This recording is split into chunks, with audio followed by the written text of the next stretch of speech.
तो अनुकूल पुरुषार्थ से कार्य की सिद्धि नियम से होती है। जैसे विद्यार्थी की मेरिट में टॉप आना देखा गया है, उसकी विद्यार्थी को सिंसियर होकर के पढ़ाई करना भी देखा गया है। हम इसको ऐसे भी कह सकते हैं, अभी तो हमने भवितव्यता की अपेक्षा से कही कि जिसकी मेरिट आना देखा गया उसकी पढ़ाई करना भी देखा गया। मैं इसको ऐसा भी कह सकता हूं कि जो क्या बोले गंभीरता से पढ़ाई करता है, सिंसियर होकर के पढ़ाई करता है, उसकी मेरिट केवल ज्ञान में देखी गई है। क्यों कि केवल ज्ञान के अनुसार मेरिट नहीं है, मेरिट तो हमारे परिणाम के हिसाब से है।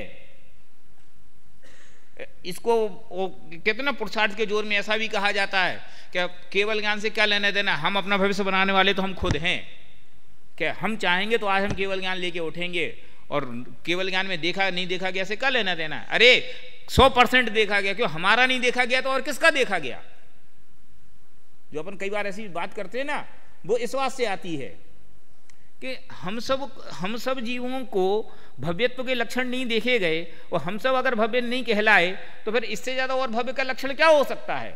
अरे हमें अपने भव के बारे में कोई शंका है ही नहीं, हमें अपने भवितव्य के बारे में कोई शंका है ही नहीं। इसका नाम है पुरुषार्थ की प्रेरणा। कि जो पुरुषार्थ करता है उसको काललब्धि, होनहार और निमित्त सब अनुकूल होते हैं। अथवा इसको ऐसा भी कहो, वो दादा बार बार कहते हैं ना क्रमबद्ध पर्याय के संदर्भ में कि अनंतर पूर्व क्षणवर्ती पर्यायों का लंबा सिलसिला होता है। उसके लिए वे लक्ष्मण और उसका रावण का उदाहरण देते हैं कि रावण की मौत लक्ष्मण के हाथ से देखी गई, ये तो नक्की था। तो रावण की मौत लक्ष्मण के हाथ से देखी गई, ये नक्की था। तो फिर लक्ष्मण राम के साथ वनवास जाएंगे, ये नक्की नहीं था। फिर लक्ष्मण को शूर्पणखा मिलेगी, ये नक्की नहीं था।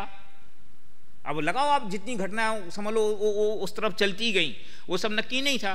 फिर मंदोदरी रावण को समझाएगी, वो नहीं समझेगा, ये भी नक्की नहीं था।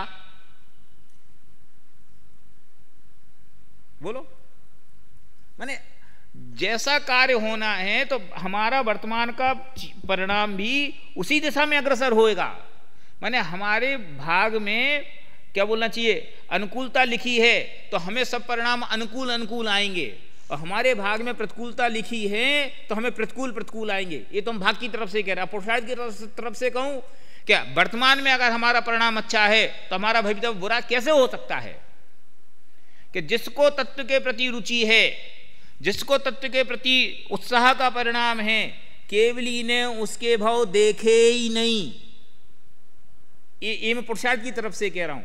और इसको अगर मैं भविष्य की अपेक्षा से कहूं कि जिसने केवल ज्ञान में जिसके भाव नहीं देखे गए, वर्तमान में उसके चित्त में धर्म के परिणाम नियम से देखे जाते हैं। और जिसके केवल ज्ञान में जिसके अनंत भाव अभी देखे गए हैं, वर्तमान में उसको धर्म के परिणाम कैसे हो सकते हैं। कि विद्यार्थी को हम बार बार प्रेरणा करें, बार बार हम उत्साह करें, बार बार हम कहें कि भैया ये समय एक बार निकल जाएगा तो दोबारा कोई काम नहीं आएगा। फिर तुम लाख कोशिश कर लेना कौमुदी नहीं पढ़ सकोगे, फिर तुम लाख कोशिश कर लेना मोक्षण प्रकाशक ऐसा नहीं पढ़ सकोगे। अभी जितना पढ़ लोगे वही जिंदगी भर काम आएगा। हम कितनी प्रेरणा देवें, लेकिन हमारी प्रेरणा काम कब आएगी कि उसी विद्यार्थी को काम आएगी जिसको विद्वान बनना होगा। और जिसको विद्वान बनना ही ना होगा, जिसकी भवितव्य में विद्वान बनना देखा ही ना गया होगा, उसके विषय कैसे हैं। भाई साहब को तो क्या है, अपना विद्यालय चलाना है, अपनी कक्षा का डिसिप्लिन मेंटेन करना है, इसलिए कहते हैं। ये तो मोटिवेशन की बात है। मोटिवेशन तो कोई भी दे लेता है, हम भी 4 किताबें पढ़ के मोटिवेशन दे सकते हैं।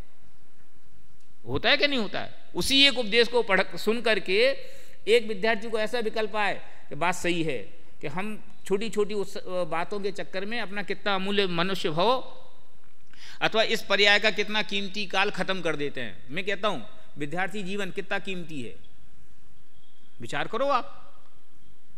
और जिस काम के लिए आप खोते हो वो विषय भोग के परिणाम तो आप विद्यार्थी जीवन का तो और अच्छे से कर सकते हो अगर आप अच्छे विद्यार्थी बने रहे तो। समझ लो, चाहे तुम पिक्चर देखने की बात कहो, चाहे नए नए कपड़े पहनने की बात कहो, चाहे मॉल में घूमने की बात कहो, अगर आप अच्छे विद्यार्थी बन के निकले तो आपके पास लौकिक सामग्रियों की इतनी प्रचुरता होगी कि जो भोग अभी आप 2% के हिसाब से करते हो उसको 20% पे कर सकते हो, है ना। तो जिसके चित्त में वो परिणाम होगा उसको तत्काल नहीं साहब कि अभी 2-4 साल का समय है, ये कष्ट का समय है, हमें ना रहने का विकल्प करना चाहिए, ना खाने का विकल्प करना चाहिए, ना एडमिनिस्ट्रेशन का विकल्प करना चाहिए, ना कोई बात करनी चाहिए। विद्यार्थी का तो एक काम है कि उसको एक लक्ष्य पूर्वक पढ़ाई करनी चाहिए।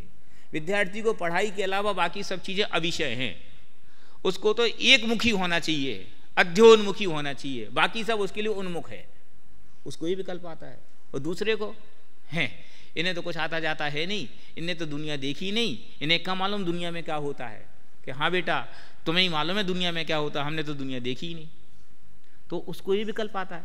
अब सुनना, ये तो हुए दो रुचि, एक से रुचि के जीव, एक को लौकिक की रुचि हुई, एक को परमार्थ की रुचि हुई। अब इन दोनों के साथी, जिसका भवितव्य खोटा है वो खोटे वाले के साथ लगता है, जिसका भवितव्य खोटा है वो खोटे वाले स्टूडेंट की संगति करता है। हाँ, ये मजा तो इसके साथ है, जे जगह बस रात दिन पढ़ाई पढ़ाई की बात करता है और कुछ उसको आता नहीं है। और जिसकी भवितव्य अनुकूल है वो पढ़ाई वाले के साथ दौड़ता है। यही बात तत्व के संदर्भ में लगाना कि तत्व की बात सुन करके जिसके चित्त में अंतरंग उत्साह आता है, कहते ना प्रीति बहुत है, अपना कार्य करने की प्रीति बहुत है, ये भवितव्यता का लक्षण है।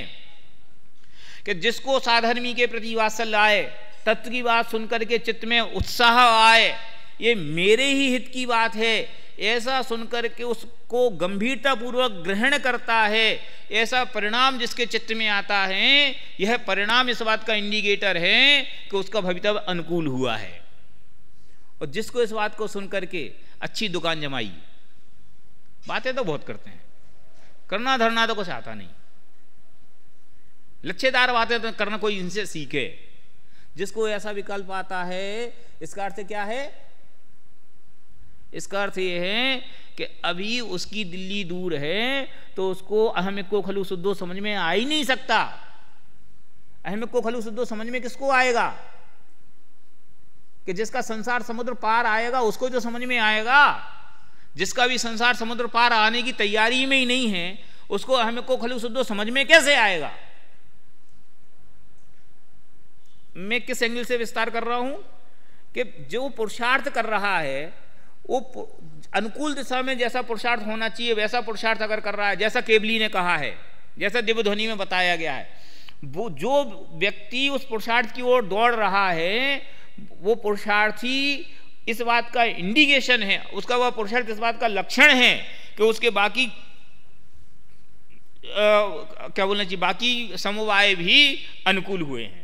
और जिसको ऐसा पुरुषार्थ, ऐसा उत्साह नहीं आता, उस तरफ उसका उत्साह नहीं दौड़ता, ये इस बात का इंडिकेशन है कि अभी उसका भवितव्य अनुकूल नहीं हुआ है। देखो मैं आज स्किड हो गया, मैं फिर से इस पूरे प्रकरण को पीछे से पढ़ता हूं, आप देखना इसको। देखो, सो जिनमत में जो मोक्ष का उपाय कहा है, इससे मोक्ष होता ही होता है, होता ही होता है, ना अन्यथा वादिनो जिना। कि जिनेंद्र भगवान की दिव्यध्वनि में जो कथन आया है वह वैसा ही है, अन्यथा नहीं। इसलिए जो जीव पुरुषार्थ से जिनेश्वर के उपदेश अनुसार मोक्ष का उपाय करते हैं, ऊपर भी और नीचे भी एक ही पैराग्राफ में 2 लाइन में कंटिन्यू जिनेंद्र भगवान की उपदेश के अनुसार की बाध्यता दिखलाई। जिनेश्वर के उपदेश अनुसार मोक्ष का उपाय करता है, उसके काललब्धि व होनहार भी हुए और कर्म के उपसमादिक हुए तो ऐसा उपाय करता है। अगर उसके कर्म का उपशम नहीं होए तो उसको देशना लब्धि दिखेगी ही नहीं, उसके कर्म के उपशम नहीं होएंगे तो उसको विशुद्धि लब्धि दिखेगी ही नहीं। उसको क्षय उपशम होगा तो समय सार पढ़ने में नहीं लगाएगा, दूसरे काम में लगाएगा। उसको विशुद्धि होगी तो मानव सेवा में लग जाएगा, स्वपर कल्याण की सेवा में नहीं लगेगा, है ना। इसलिए जो पुरुषार्थ से मोक्ष का उपाय करते, इसको आप अंडरलाइन करना, इसलिए जो पुरुषार्थ से मोक्ष का उपाय करता है उसको सर्व कारण मिलते हैं और उसको अवश्य मोक्ष की प्राप्ति होती है, ऐसा निश्चय करना। तथा जो जीव पुरुषार्थ से मोक्ष का उपाय नहीं करता, जो विद्यार्थी पढ़ाई नहीं करता, उसके होनहार व काल लब्धि भी नहीं, और कर्म के उपसमादिक भी नहीं हुए तो यह उपाय नहीं करता। कि अध्यापक के बताए उपदेश के अनुसार जो विद्यार्थी अध्ययन में नहीं लगते, उनकी बातों को अन्यथा ग्रहण करते हैं, उन विद्यार्थियों की काल लब्धि और होनहार अभी अनुकूल नहीं है, इसलिए उनको ऐसा पुरुषार्थ दौड़ता है। और अध्यापक के बताए हुए उपदेश के अनुसार जो विद्यार्थी प्रयत्न करते हैं उनको काल लब्धि भी आई है, भवितव्य भी आई है, निमित्त तो है ही, इसलिए उनको ऐसा पुरुषार्थ दौड़ता है। ठीक है, इस पर आप बहुत गंभीरता से विचार करना। ये हर काम के लिए है, माने हमारा वर्तमान परिणाम हमारे भविष्य का इंडिकेटर है। तो अगर हमें वर्तमान में तीव्र कषाय का परिणाम होता है, इस बात का इंडिकेटर है कि हमारा भविष्य क्या है। वर्तमान में अगर हमें मंद कषाय का परिणाम होता है, ये इस बात का इंडिकेटर है कि हमारा भविष्य कैसा है। वर्तमान में अगर हमें भी धर्म परिणाम होता है, मैं जानबूझ के मंद कषाय, मंद परिणाम, तीव्र कषाय और धर्म परिणाम तीनों को अलग अलग कर रहा हूं। यद्यपि मैं जानता हूं कि मंद कषाय और धर्म परिणाम एक ही बात है लगभग, लेकिन कषाय की मंदता तो और भी कई एंगल से होती है। धर्म के परिणाम के साथ कषाय की मंदता होना अलग विषय है, और धर्म के परिणाम के बिना कषाय की मंदता होना अलग विषय है। इसलिए मैं इसको तीन अर्थ में लिया हूं कि जिसको धर्म के परिणाम के प्रति रुचि आई है, उसके प्रति उसका उत्साह है, ये उसका इंडिकेटर है कि उसका भवितव्य कैसा है। देखो, तो यह उपाय नहीं करता, इसलिए अब देखना अंतिम पंक्ति फिर से, इसलिए जो पुरुषार्थ से मोक्ष का उपाय नहीं करता उसको कोई कारण नहीं मिलते और उसको मोक्ष की प्राप्ति नहीं होती, ऐसा निश्चय करना। अभी तो समय है ना, कितने बजे तक है? 8:30 तक। देखो, तथा तू कहता है उपदेश तो सभी सुनते हैं, कोई मोक्ष का उपाय कर सकता है, कोई नहीं, सो कारण क्या है? उत्तर, उसका कारण यही है जो उपदेश सुनकर पुरुषार्थ करते हैं वे मोक्ष का उपाय कर सकते हैं, जो पुरुषार्थ नहीं करते वे मोक्ष का उपाय नहीं कर सकते। उपाय नहीं कर सकते माने उनकी भवितव्य देखी नहीं गई, इसलिए वो उपाय नहीं कर सकते। मैंने क्या कह दिया आप समझ नहीं पाए? कि उपदेश तो सबने सुना, फिर उस उपदेश को सुनकर के कुछ लोग उस मार्ग में लग गए और कुछ लोग उस मार्ग से उचक गए। तो ऐसा क्यों हो गया? सब एक से क्यों नहीं हुए? क्यों? क्योंकि सबकी भवितव्य एक सी नहीं थी। कि तीर्थंकर को वैराग्य हुआ तो उनके साथ अनेक साधुओं ने दीक्षा ले ली, अनेक श्रावकों ने दीक्षा ले ली और अनेक लोग भ्रष्ट हो गए। कि ऐसा क्यों हो गया? कि जिसकी जैसी भवितव्यता थी उसने वैसा उपदेश ग्रहण किया। उपदेश तो सबको एक सा मिला था। जो उपदेश सुनकर पुरुषार्थ करते हैं वे मोक्ष का उपाय कर सकते हैं, जो पुरुषार्थ नहीं करते वे मोक्ष का उपाय नहीं कर सकते। उपदेश तो शिक्षा मात्र है, फल तो जैसा पुरुषार्थ करे वैसा लगता है। फिर प्रश्न, द्रव्यलिंगी मुनि मोक्ष के अर्थ गृहस्थपना छोड़कर तपश्चरण आदि करता है, वहां पुरुषार्थ तो किया, कार्य सिद्ध नहीं हुआ, इसलिए पुरुषार्थ करने से तो कुछ सिद्धि नहीं है। अब टोडरमल जी पुरुषार्थ क्या है इसकी तरफ बढ़ रहे हैं। शिष्य ने पुरुषार्थ को खोला कि मेरा तुम्हारी बात तो ठीक है, लेकिन द्रव्यलिंगी मुनिराज भी तो इतनी तपस्या करते हैं, माने पुरुषार्थ करते हैं, लेकिन तो भी उनका मोक्ष मार्ग तो नहीं खुला, इसलिए पुरुषार्थ करने से भी कार्य कहां हुआ? उत्तर सुनो कितना गजब। अन्यथा पुरुषार्थ से फल चाहे तो कैसे सिद्धि हो? ऊपर प्रश्न क्या था? तपश्चरण करता है तो पुरुषार्थ तो किया, उत्तर क्या दिया? अन्यथा पुरुषार्थ से फल चाहे। ये कहने के लिए आगम का बहुत गहरा सहारा चाहिए, नहीं तो सिवाय पिटाई के कुछ हासिल नहीं हुए। सही कह रहा हूं मैं? ये टोडरमल जी सरीखे विद्वान कह सकते हैं और उनके आश्रय से हम कहते हैं कि तपश्चरण आदि का पुरुषार्थ किया तो कुछ हासिल नहीं हुआ। उत्तर, अन्यथा पुरुषार्थ से फल चाहे तो कैसे सिद्धि हो? कि तपश्चरण यह मोक्ष का पुरुषार्थ नहीं है, मोक्षोन्मुख पुरुषार्थ है। समय सार के शायद संबर अधिकार में एक कलश है, मैं एक बार मैं प्रवचन में भी लिया, क्लिश्यंताम दुष्कर्तरई मोक्षोन्मुखई कर्म भी है। क्या समय सार? है तुम्हारे पास? यहाँ नहीं है सामने? है? पेज नंबर बोलना।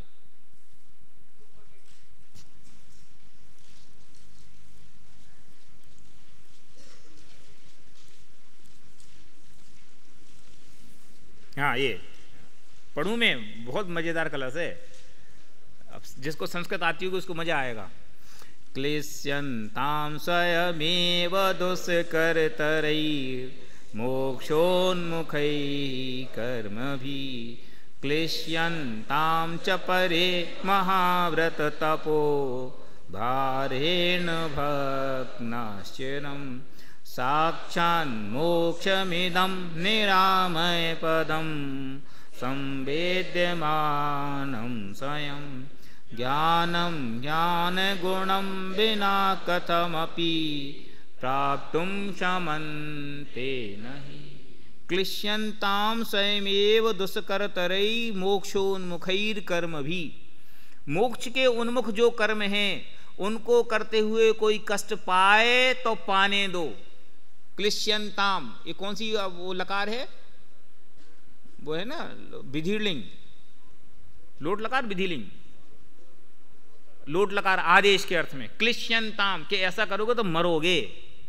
दुष्करतरैः मोक्षोन्मुखैः कर्म भी क्लिश्यन्ताम, के जो मोक्ष के उन्मुख कर्म हैं उनको करोगे तो क्लिश्यन्ताम, आशीर्वाद देता हूं कि कष्ट ही पाना।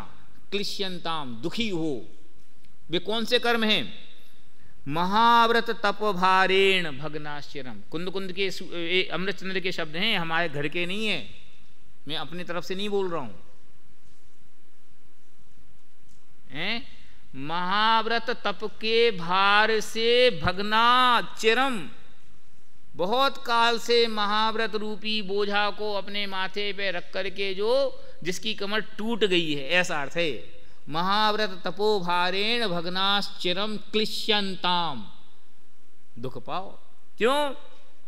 ये तो मोक्ष पद ज्ञान गुण रूप है। ज्ञानम ज्ञान गुणम बिना कथमपि प्राप्तुम क्षमन्ते नहीं।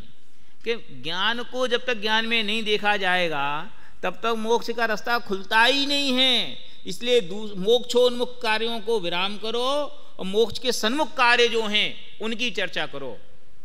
तो ये सब क्या है कि ये सब मोक्ष के उन्मुख कर्म हैं। कौन से? तपश्चरण आदि कार्य। हाँ पंडित जी सही कह रहे हो आप, बहुत दिन से हमें यही सुनना था। अरे मूर्ख, कि वो व्यवहार तपश्चरण जो कहा गया है ना, वो अपनी भूमिका अपनी मर्यादा के अनुसार 100% सही है। माने इसका अर्थ ये नहीं है कि आपको मुनि बनने बिना ही काम चल जाएगा। इसका अर्थ ये नहीं है कि महाव्रत धारण किए बिना ही कोई मोक्ष चला जाएगा। अरे महाव्रत के बिना कोई मोक्ष में जाने की कल्पना करे, यह गृहीत मिथ्यात्व का लक्षण है। मैं काफी कड़े शब्द यूज कर रहा हूं मैं जानबूझ करके। तो फिर यहां तो ये लिखा है कि यहां ये लिखा है कि बिना आत्मा की निर्मलता के, कषायों की उपशांतता के, बहिरंग अंतरंग में सम्यक चारित्र के प्रकट हुए बिना ये बहिरंग का जो स्थूल आचरण है वो कार्यकारी नहीं है। अंतरंग की बहिरंग के साथ तो सुमेल है ही। अंतरंग में 3 कषाय चौकड़ी का अभाव होगा तो बाहर में वो जो नग्न दिगंबर वीतरागी दशा है वो कैसे नहीं आएगी। और जो लिखा है वो किसने लिखा है? उन्हीं ने तो लिखा है, कोई श्रावक ने थोड़ी लिखा है। नग्न दिगंबर वीतरागी संतों ने तो ये लिखा है।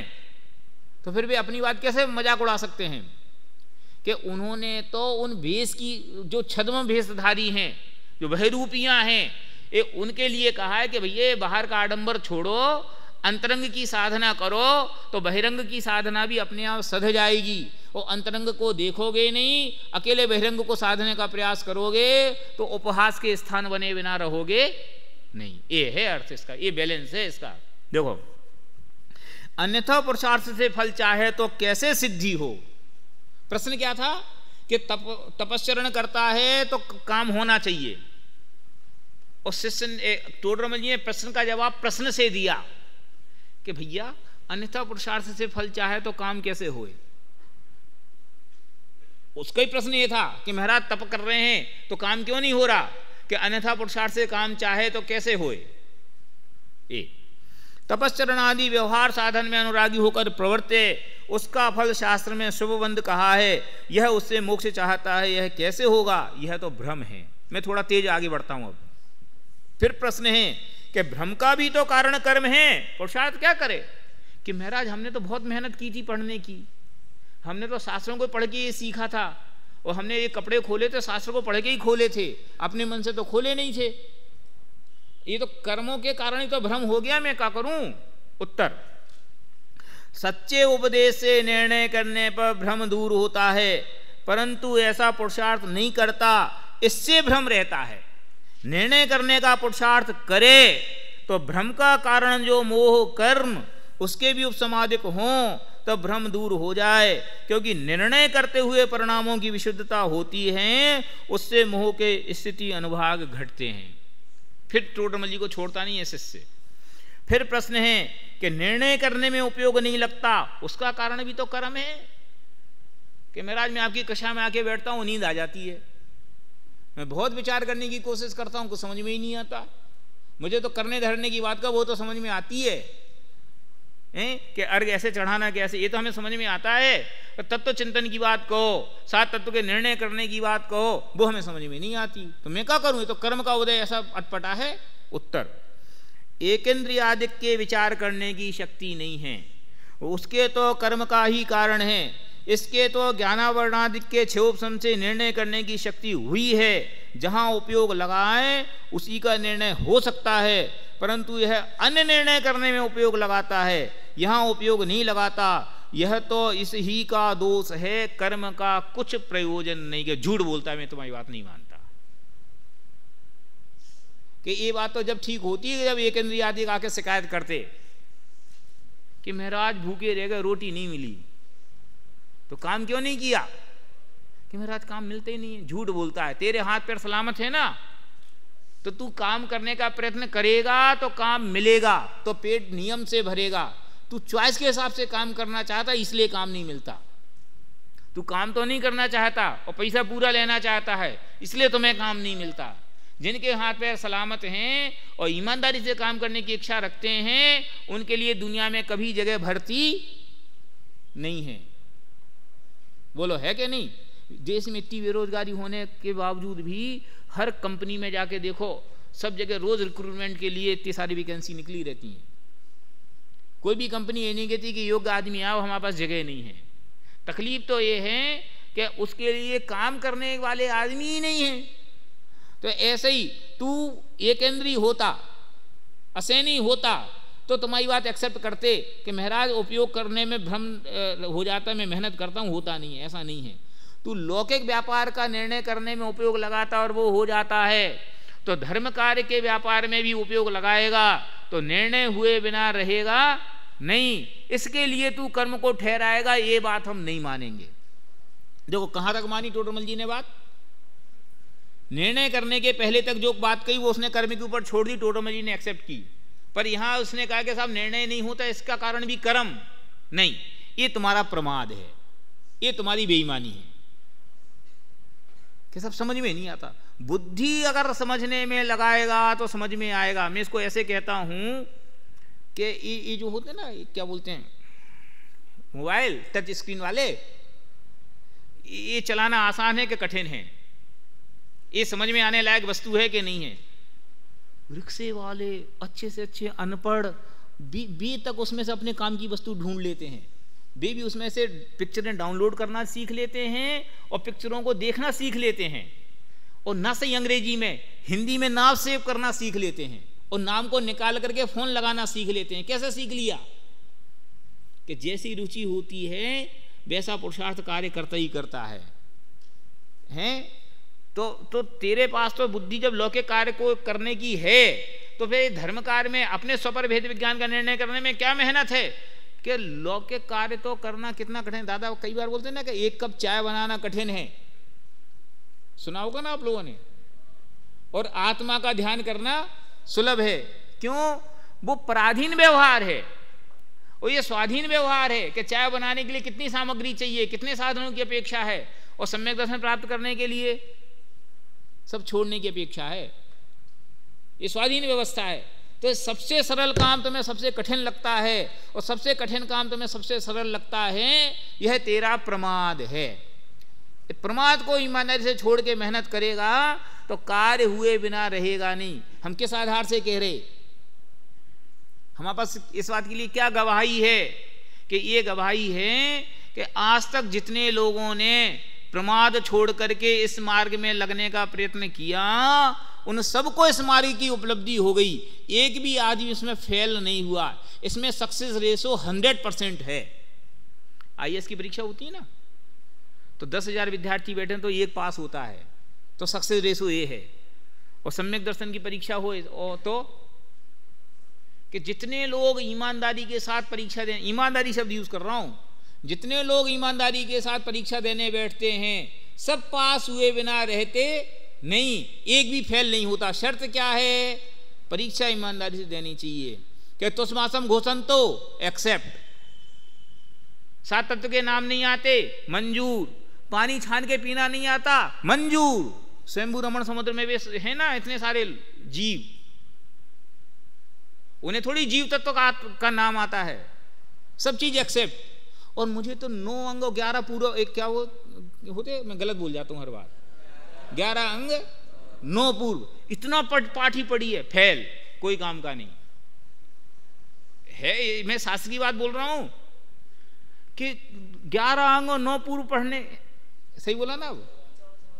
अरे मिथ्या दृष्टि का जो ज्ञान होता है, 11 अंग 9 पूर्व तक पढ़ा और किसी काम का नहीं, कि हाँ किसी काम का नहीं। और तस्मासम घोषण तो सब काम का, कि हाँ सब काम का। क्यों?